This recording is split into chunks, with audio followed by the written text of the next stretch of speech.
Welcome to Coach's Corner. We're excited to build on our last episode with this episode.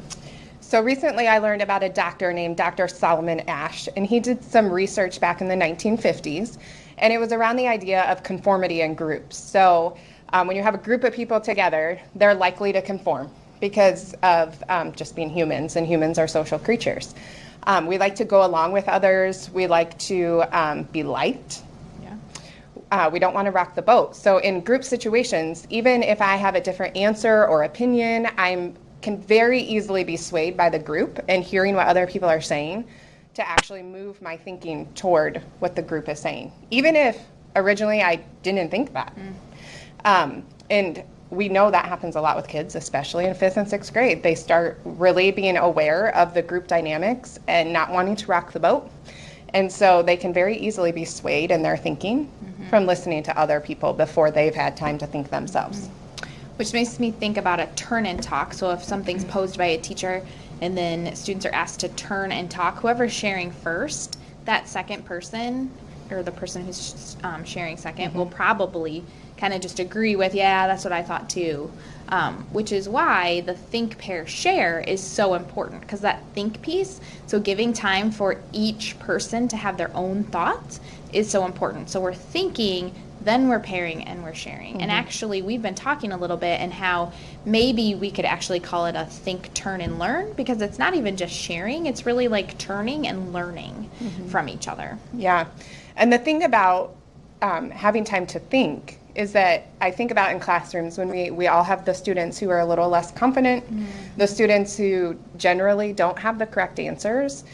Sometimes we think we're doing them a favor, right, by like pairing them with someone who knows the right answers. But what happens is the person who generally knows the right answers shares first, and then the other student just takes on their thinking, which goes back to Dr. Asch's studies, basically. And so Dr. Asch continued his studies and found if you have time to think first before sharing with a group, and in particular, if you have time to write down your thinking. So in class, whether it's on whiteboards or paper or some form of recording on a computer, Dr. Asch found, and I'll quote him, that conformity significantly decreased when shifting from public to written responses. So in his study, he found that when you write your thinking down first, you're less likely to be swayed to conform to what the group is thinking. Yeah. So when we think about those think, pair, shares or those think, turn, learns, there's some things that teachers really have to do to make sure that those are effective. So one is really giving that think time and creating structures for that think time. So really requiring all kids to think and all kids to have their own thoughts. And for kids to know that their own thoughts are valued and that you want them to share their own thoughts. Something else is that we really need to hold tight to expectations. If we ask kids to turn and talk, or to turn and share, or to turn and learn, we need them to do that. So kids quickly realize how tight you're going to be with those expectations, and quickly realize that sometimes they just can sit there and not do anything because no one's really going to check on me. And so then the learning and the thinking and everything's kind of out the window. So we really have to be circulating the room. We have to really be asking questions of kids. We have to be redirecting kids' attention if they aren't on task. And all of that has to be taking place so that the kids know when my teacher asks me to think, pair, and share, he or she really wants me to think, pair, share. We want to be friendly and consistent with those expectations too, because remember, we want that environment to be kind of risk-free. We want kids to be able to share, and if they feel like it's this stressful situation, then that's going to be less likely to happen. In addition to that, when you're circulating, you really want to be listening for those who you can call on. So when you are going to bring the group back together, you will already kind of have a planned idea of who to call on and who to surface what information as you're listening into the conversation. So listening for those keywords as you're listening to the group during that pair share is really important, yes. And then another thing would be having a system so that everyone has a partner.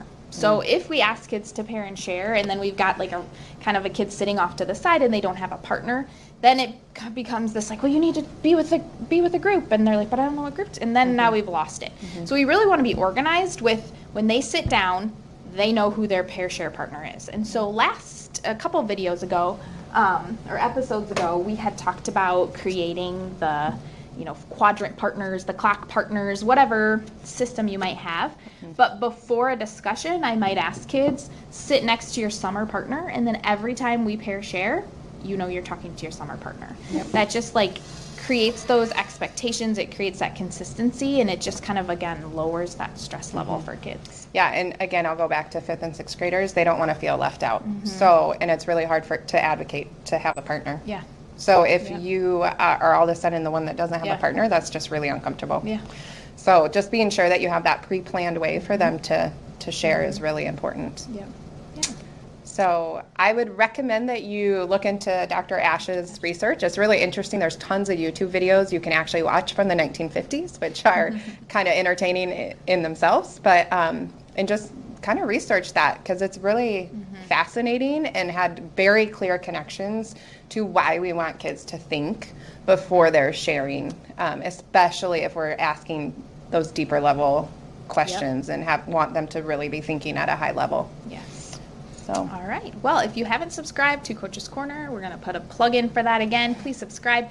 Also, check out the conversation on Growing Our Practice, the Facebook page, and we will see you here for our next episode.